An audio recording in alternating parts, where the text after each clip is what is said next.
ಆದ್ಯ ದೇವತೆ ಮತ್ತು ನಡೆದಾಡುವ ದೇವರು ಸದ್ಯ ನಮ್ಮ ಕಣ್ಣೆದುರಿಗೆ ಕಾಣುವ ಪೂಜ್ಯ ಬಸವಲಿಂಗ ಪಟ್ಟತ್ತಿಯವರ ಪಾದಾರವಿಂದಗಳಿಗೆ ವಂದಿಸುತ್ತಾ,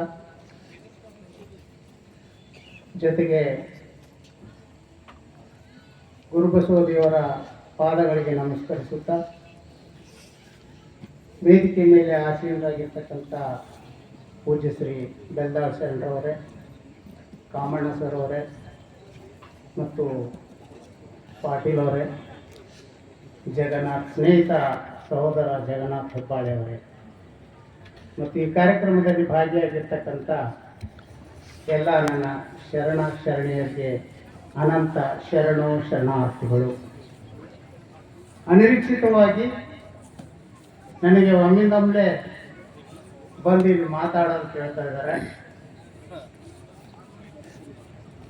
ಭಾಷಣ ಮಾಡಬೇಕಾದ್ರೆ ಸ್ವಲ್ಪ ಓದ್ಕೊಂಡು ಪ್ರಿಪೇರ್ ಆಗಿ ಚಿಟ್ಟಿ ಬರ್ಕೊಂಡು ಬರಬೇಕಾಗ್ತದೆ. ಆದರೂ ಒಮ್ಮಿಂದೊಮ್ಮೆ ಬಂದು ಭಾಷಣ ಮಾಡಂದರೆ ಸ್ವಲ್ಪ ಕಷ್ಟನೇ ಆಗ್ತದೆ. ಆದರೂ ನನಗೆ ತಿಳಿದದ್ದು ಒಂದೆರಡು ಮಾತಾಡ್ತೀನಿ. ಶರಣಬಂಧುಗಳೇ, ಈ ಸಮಾಜದಲ್ಲಿ ಪ್ರತಿಯೊಬ್ಬರ ಸಾಧಕನ ಜೀವನದಲ್ಲಿ 3 ಘಟ್ಟಗಳಿಂದ ಮನುಷ್ಯ ಪಾರಾಗಿ ಹೋಗ್ತಾನೆ. ಆ 3 ಘಟ್ಟಗಳು ಯಾವುವು ಅಂದರೆ ಅವಮಾನ, ಅನುಮಾನ ಮತ್ತು ಸನ್ಮಾನ. ಪ್ರತಿಯೊಬ್ಬ ಸಾಧಕನು ಏನಾದರೂ ಒಂದು ಸಾಧನೆ ಮಾಡಲು ಹೊರಟಾಗ ಅವನಿಗೆ ಮೊಟ್ಟ ಮೊದಲು ಈ ಸಮಾಜ 108 ಶಬ್ದಗಳಿಂದ ಅವಮಾನಿಸ್ತದೆ. ತದನಂತರ ಅವರು ಏನಾದರೂ ಒಂದು ಸಾಧನೆ ಮಾಡ್ತಾ ಇದ್ದಾರೆ ಅಂತ ಸ್ವಲ್ಪ ಗೊತ್ತಾದಾಗ ಇವರು ನಿಜವಾಗ್ಲೂ ಮಾಡ್ತಾ ಇದ್ದಾರಾ ಅಂತ ಅನುಮಾನ ಸ್ಟಾರ್ಟ್ ಆಗ್ತದೆ. ಈ ಅವಮಾನ ಮತ್ತು ಅನುಮಾನಗಳ ಸ್ಟೇಜ್ ದಾಟಿದ ಮೇಲೆ ಅವರು ಈ ಸಮಾಜದಲ್ಲಿ ತಮ್ಮದೇ ಆದಂಥ ಕೊಡುಗೆಯನ್ನು ನೀಡಿ ಸಮಾಜಕ್ಕೆ ಒಳಿತನ್ನು ಕೊಟ್ಟಾಗ ಯಾವ ಸಮಾಜ ಅವರನ್ನು ಹೀಯಾಳಿಸಿತ್ತೋ ಅದೇ ಸಮಾಜ ಅವರನ್ನು ಸನ್ಮಾನಿಸುತ್ತದೆ. ಅಂತ ಅವಮಾನ ಮತ್ತು ಅನುಮಾನಕ್ಕೆ ಒಳಗಾಗಿ ಕೊನೆಗೆ ಸಮಾಜದಲ್ಲಿ ಅತ್ಯಂತ ಸನ್ಮಾನಿತರಾದವರೆಂದರೆ ಪೂಜ್ಯ ಶ್ರೀ ಚನ್ನಬಸವ ಪಟ್ಟದ್ದೇವರು ಅನ್ನೋದರಲ್ಲಿ ಯಾವುದೇ ಸಂಶಯವಿಲ್ಲ. ಏಕೆಂದರೆ ಅವರ ಜೀವನ ಚರಿತ್ರೆಯನ್ನು ನೀವು ನೋಡಿದ್ರೆ ಅವರು ಆರಂಭದಲ್ಲಿ ಪಟ್ಟಂತ ಕಷ್ಟಗಳು, ಅವರಿಗೆ ಜನರು ಹೀಯಾಳಿಸಿದಂತ ಪಟ್ಟಂತ ನೋವುಗಳನ್ನು ನೋಡಿದ್ರೆ ಈ ಸಮಾಜ ಅವರಿಗೆ ಆರಂಭದಲ್ಲಿ ಎಷ್ಟು ಅವಮಾನ ಮಾಡಿತ್ತು. ಅಂಥದ್ದೇ ಅವಮಾನ ಮತ್ತು ಅನುಮಾನಗಳನ್ನು ದಾಟಿ ಸನ್ಮಾನದತ್ತ ಹೊರಟಂತ ಪೂಜ್ಯ ಚನ್ನಬಸವ ಪಟ್ಟದ್ದೇವರ ಪುಣ್ಯಸ್ಮರಣೆಯ ಈ ಕಾರ್ಯಕ್ರಮದಲ್ಲಿ ನೀವೆಲ್ಲರೂ ಭಾಗವಹಿಸಿ ಪುನೀತರಾಗ್ತಾ ಇದ್ದೀವಿ. ಅವರ ಮಾರ್ಗದಲ್ಲಿ ಅವರು ಹಾಕಿಕೊಟ್ಟಂತ ಹಾದಿಯಲ್ಲಿ ನೀವೆಲ್ಲರೂ ನಡಿಬೇಕಾಗಿದೆ. ಅವರು ಹೇಳಿರ್ತಕ್ಕಂಥ ಜಾತ್ಯತೀತ ಮನೋಭಾವನೆ, ಅವರು ಹೇಳಿರ್ತಕ್ಕಂಥ ಸಮಾನತೆ, ಅವರು ಹಾಕಿಕೊಟ್ಟಿರ್ತಕ್ಕಂಥ ಬಸವ ತತ್ವ ಮಾರ್ಗವನ್ನ ಪೂಜ್ಯ ಬಸವಲಿಂಗ ಪಟ್ಟದ್ದೇವರು ಮತ್ತು ಗುರು ಬಸವದೇವರು ಅನೂಚನವಾಗಿ ನಡೆಸಿಕೊಟ್ಟು ಹೋಗ್ತಾ ಇದ್ದಾರೆ. ಅಂತ ಗುರುಗಳ ಆಶೀರ್ವಾದದಿಂದ ಇಂದು ಈ ಮಠ ಭವ್ಯ ಮಠವಾಗಿ ಕೇವಲ ಕರ್ನಾಟಕದಲ್ಲಿ ಅಲ್ಲ, ಆಂಧ್ರ, ತಮಿಳುನಾಡು, ಕೇರಳ ಎಲ್ಲ ಕಡೆ ಅಲ್ಲದೇನೆ ದೆಹಲಿಯವರೆಗೂ ಇವರ ಹೆಸರು ವಾಸಿಯಾಗಿದೆ. ಈ ಬಾಲ್ಕಿ ಹಿರೇಮಠ ಸಂಸ್ಥಾನ ಇದಕ್ಕೆ ಕೀರ್ತಿ ಕಳಸವನ್ನು ತಂದುಕೊಟ್ಟವರು ಬಸವಲಿಂಗ ಪಟ್ಟದ್ದೇವರು ಗುರುಗಳೇ.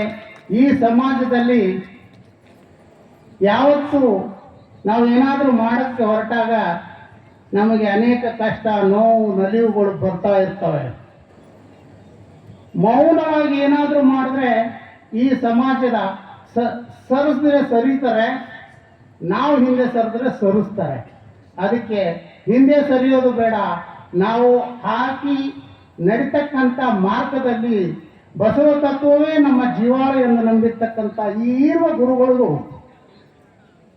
ನಿಮ್ಮೆಲ್ಲರ ಸಹಕಾರ ಅತ್ಯವಶ್ಯಕವಾಗಿರ್ತದೆ. ಏಕೆಂದರೆ ಒಂದು ಚುಟುಕು ಹೇಳ್ತೀನಿ ನಿಮಗೆ.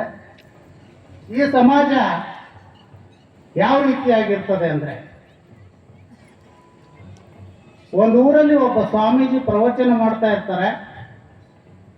ಮಾಡ್ತಾ ಇದ್ದಾಗ ಎಲ್ಲ ಒಳ್ಳೆಯ ವಿಚಾರಗಳು ಹೇಳ್ತಾ ಇರ್ತಾರೆ. ಆ ಪ್ರವಚನಕ್ಕೆ ಒಂದು ಹಾವು ಸಹಿತ ಪ್ರವಚನ ಕೇಳಕ್ಕೆ ದಿನ ಬರ್ತಾ ಇರ್ತದೆ. ಆ ಹಾವು ದಿನ ಪ್ರವಚನ ಕೇಳಿ ಗುರುಗಳಿಂದ ಒಂಥರ ಮನ ಪರಿವರ್ತನೆ ಆಗ್ತದೆ ಆ ಹಾವಿಗೆ. ಒಂದು ದಿವಸ ಗುರುಗಳು ಏನು ಹೇಳ್ತಾ ಇರ್ತಾರೆ ಅಂದರೆ, ನೋಡಪ್ಪ, ಸಮಾಜದಲ್ಲಿ ನಾವು ಹುಟ್ಟಿದಾಗ ಇನ್ನೊಬ್ಬರಿಗೆ ಒಳ್ಳೆಯದನ್ನು ಮಾಡೋಣ, ಇನ್ನೊಬ್ಬರಿಗೆ ಕೆಟ್ಟದನ್ನು ಮಾಡೋದೇ ಬೇಡ, ಕಚ್ಚೋದು ಬೇಡ ಅಂತ ಒಂದು ಶಬ್ದ ಯೂಸ್ ಮಾಡ್ತಾರೆ. ಆವಾಗ ಅದು ಹಾವು, ಹೌದು, ನಾನು ಇನ್ನು ಮೇಲೆ ಯಾರಿಗೂ ಕಚ್ಚಬಾರ್ದು ಸರಿ ಅಂತೇಳಿ ಮರುದಿವಸ ಅದರ ನಿರ್ಧಾರದಂತೆ ಹೊಲದಲ್ಲಿ ತಿರುಗಾಡ್ತಾ ಇರ್ತದೆ. ಹೊಲದಲ್ಲಿ ಹುಡುಗರು ಬಂದು ಅದಕ್ಕೆ ಕಡ್ಡಿಲಿ ಹೊಡಿತಾರೆ. ಹೊಡೆದಾಗ ಅದು ಏನು ಮಾಡೋದು ಸುಮ್ಮನೆ ಬಿಡ್ತದೆ. ಹಾವು ಸತ್ತದೇನೋ ಅಂತೇಳಿ ಇನ್ನೊಂದು ಸರ್ತಿ ಅಡಿಗಾಡಿಸಿ ನೋಡ್ತಾರೆ, ಏನೂ ಮಾಡಲ್ಲ. ಹಾವಿದು ಏನು ಮಾಡೋದು, ಜೀವಂತ ಅದ, ಆದರೂ ಏನೂ ಮಾಡಲ್ಲ ಅಂತೇಳಿ ಅದಕ್ಕೆ ಆಟ ಆಡಿಸ್ತಾ ಇರ್ತಾರೆ. ಮರುದಿವಸ ಮತ್ತೊಬ್ಬ ಬರ್ತಾನೆ, ಗಳೆ ಹೊಡೆಯಕ್ಕೆ ಬರ್ತಾನೆ ಒಬ್ಬನು. ಆ ಗಳೆ ಹೊಡೆಯವನಿಗೆ ಒಂದು ಸ್ವಲ್ಪ ಹಗ್ಗ ಕಂಬ ಬೀಳ್ತದೆ. ಅದು ಹಾವು ಏನು ಮಾಡಲ್ಲ ಅಂತ ಗೊತ್ತು, ತಗೋ ಹಾವು ಅಂತಾನೆ ಗಳೆ ಕಟ್ತಾನೆ, ಗಳೆ ಕಟ್ಟಿ ಗಳೆ ಹೊಡಿತಾನೆ. ಮರುದಿವಸ ಒಬ್ಬ ಹೆಣ್ಮಗಳು ಕಟ್ಟಿಗೆ ಅಯ್ಯಕ್ಕೆ ಹೋಗ್ತಾಳೆ ಅಡವಿಗೆ.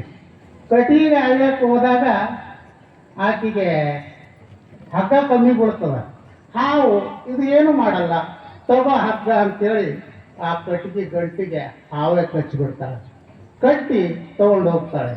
ಇಷ್ಟೆಲ್ಲ ಆದಮೇಲೆ ಅದರದ್ದು ಮೈಯೆಲ್ಲ ರಕ್ತ, ನೋವು, ಎಲ್ಲ ಕಷ್ಟಗಳು ಬರ್ತವೆ.